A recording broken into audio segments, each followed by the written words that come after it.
Sword Art Online, a franchise you either love or hate. 14-year-old me was obsessed with SAO 4 years ago. I watched every season, watched the movie, and when I found out there were multiple SAO games, I just had to buy them. The only problem was, shortly after buying them and playing them for a couple of hours each, I got bored of the franchise and eventually grew out of it. Until recently, when a friend asked me to review an SAO game. So I thought I'd review the most iconic one first, and that is Sword Art Online Fatal Bullet. A game with many flaws, but a game that's also surprisingly a ton of fun, but definitely not for everyone. But before we get into the review, I would like to ask you guys to subscribe, as only 6% of you are currently subscribed, and my goal is to reach at least 200 subs by the end of June this year. I appreciate all the support lately, and the growth has been crazy. I can't wait to see our community grow even more, and I'm loving every second of it. But without further delay, let's get into the review. One thing I want to say before we get into the details is the fact that in order to get the full story experience, you need to buy all 4 DLC expansions, which in my opinion is very scummy. A DLC should be an extension or side story to the base game, not a direct follow-up. With the exception of a few games, I don't really think this is right, especially because the story in this game is, well, yeah, let's not talk about that yet. To be fair though, the game is always on sale. I got the game with all of its DLC for £4 4 years ago, so I definitely think it's worth picking up if you enjoy the game, but otherwise I think it's a scummy business practice, as you're already paying for the game. You shouldn't need to get past a paywall to experience the full story. With that being said, how does the base game story hold up? Well, if I'm being honest, it's underwhelming and pretty bad. Don't get me wrong, it has some fun moments sprinkled in for SAO fans, but otherwise it's just not good. It's a messy plot that doesn't seem to know what its goal is and what it's going for, so it switches from different plot points without really finishing them off and kinda just forgetting about them.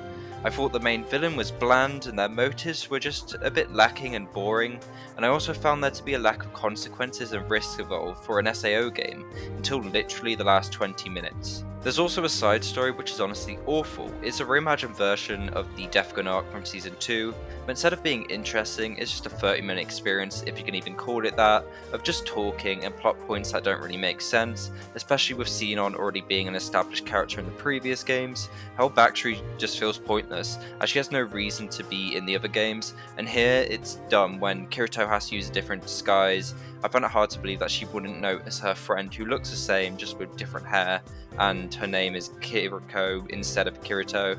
Totally not stupid and pointless. Oh, and the Death Gun final boss is a janky mess that's almost impossible to beat without cheating. I will not be speaking about the DLC story as I don't see the point, I haven't experienced them yet. The game also does come with affection events which feature various characters where you can hang out with them, go on dates with them. Some were wholesome events and some were weird. I don't think I have to say anything else on that point. I do find it cool though that this game has a completely original main story where you play as your own character instead of playing as Kirito, but honestly they still focus on Kirito a bit too much for a game where he's not the protagonist. We'll speak more about the protagonist later on, but for now let's move on to a much more positive topic. Starting with the positive aspects of gameplay, Fatal Bullet is an MMO-like looter shooter with a variety of weapons to choose from, including dual weapons and a literal lightsaber. The third-person camera and core movement feels refreshing and new, especially with the grapple ability, which allows the player to navigate through various different environments, as well as being useful in boss battles for dodging too. The gunplay itself is really damn fun. If you played Freedom Wars, it may feel a bit familiar as it's the same dev team from that game. There's also an assist mode which you can toggle on and off at any point. It's pretty much just a lock-on feature that allows your hip-firing bullets to hit. And honestly, the gameplay is really fun, but very grindy. You'll be visiting the same locations over and over again to get better drops and also complete quests. The weapon designs are pretty cool, and you can even customize the colours slightly.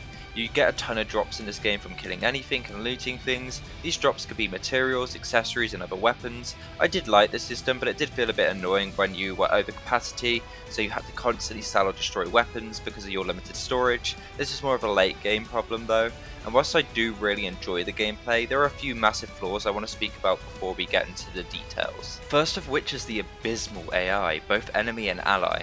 The enemies are tedious to deal with at times, especially with long range enemies, as their bullet lines are completely unpredictable and you literally cannot dodge them unless you use a skill that erases their bullet lines. You'll just get overwhelmed with a shit ton of red lines taking up your whole screen, making it impossible to predict enemy patterns and even dodge their attacks. Don't get me wrong, it is cool that they incorporated something from the anime into the game, but it just feels unnecessary at times.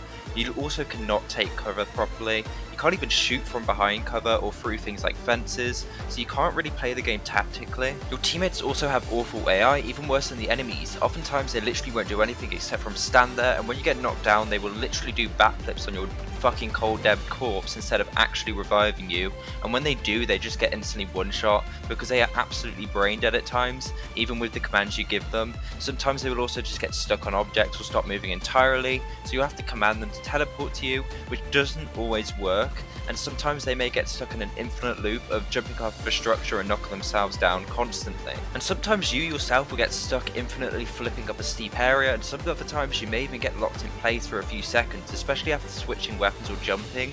The dodge mechanic also doesn't work. If an enemy charges at you and you dodge, they will still hit you no matter what because of the stupid hitboxes. But if I'm being honest, I still love this game because it's addicting as hell. I love doing side quests and building up affinity with various characters. There's a ton of side quests that are straightforward. Just hunt down a certain amount of enemies, look for hidden treasures, and kill certain bosses. There's no messing around, and I really enjoyed that side of things. I do not, however, like exploring dungeons. They literally look the exact same, with practically the same enemies in all of them, with just a different skin and level. Boss fights, however, are pretty fun, but also frustrating at times, especially with your dogshit teammates just not helping, and the useless dodge mechanic that absolutely does nothing. I won't lie though, most of the boss designs just aren't any different from each other. Their attack patterns are almost the same. You either deal with one that charges at you, or shoots a laser beam at you from a distance, with a few exceptions of this rule.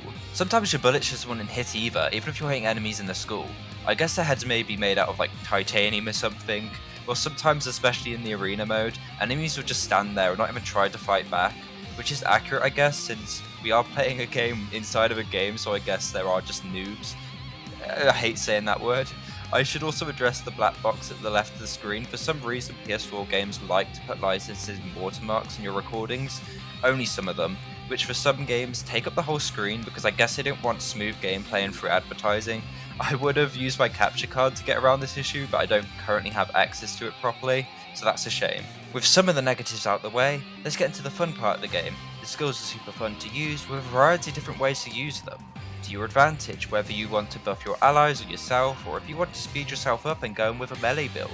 There's a ton of skills in this game, which leads to honestly a lot of fun, and exploring different playstyles.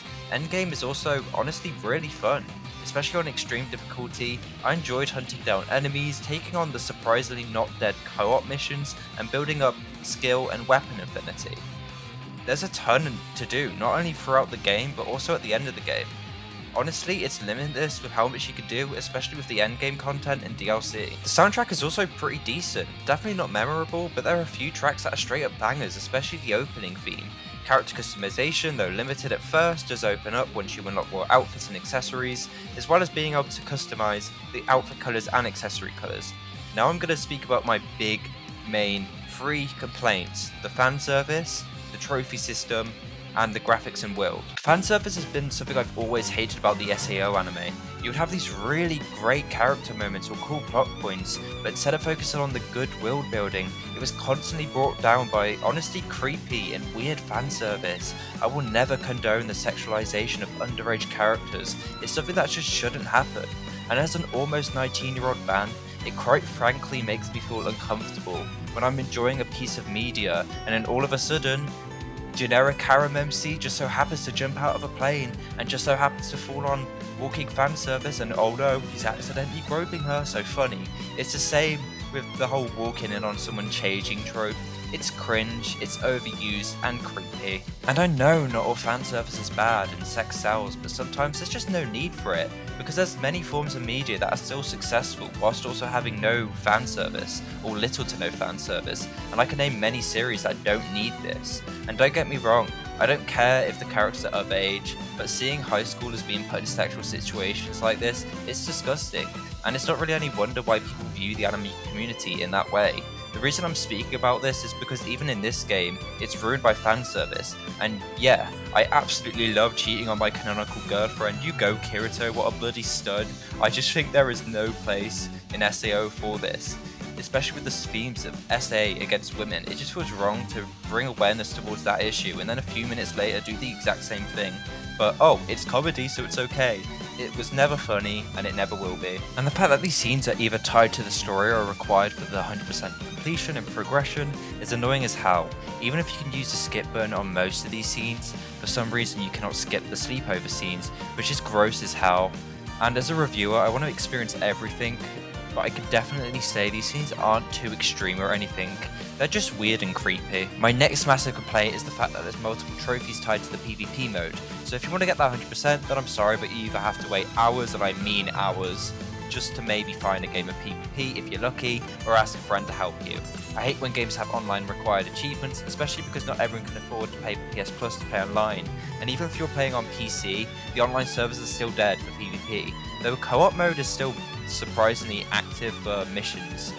It's a mostly single player focused game, so it's a little bit questionable when games do this, especially when they know the online servers will eventually be shut down one day and these trophies will be inaccessible one day. And the final complaint is the graphics. I usually don't care about graphics, and to be fair, this game does make up for its pretty blocky graphics and poor rendering issues with its art style, but that does not excuse the fact that this game runs like garbage. Textures constantly shift, environments will distort, some assets look like PS2 structures, and the fact that the most visually impressive looking thing is a fucking non-functional bathtub is just crazy. It's hard to immerse yourself when textures take ages to render, and some character models just look awful. I'll never forgive them for what they did to my boy Agil. Overall, SAO Fatal Bullet is a fun game with an interesting concept, but that's just about it. And can I honestly recommend this game to people? No, not really. If you're an SAO fan or want to try out a different shooter, then sure, maybe. It's a shame when a game is so fun, but it's let down by an awful story, fan service, and many other flaws that drag the game down. And what could have been a great game is now reduced to fan service slop with addictive gameplay. So I have to be honest, and even though I enjoyed the game, I just can't give it a high rating because of all of its flaws that ruin it, especially the fan service. So I will be giving SAO Fatal Bullet a 6 out of 10. Thank you for watching.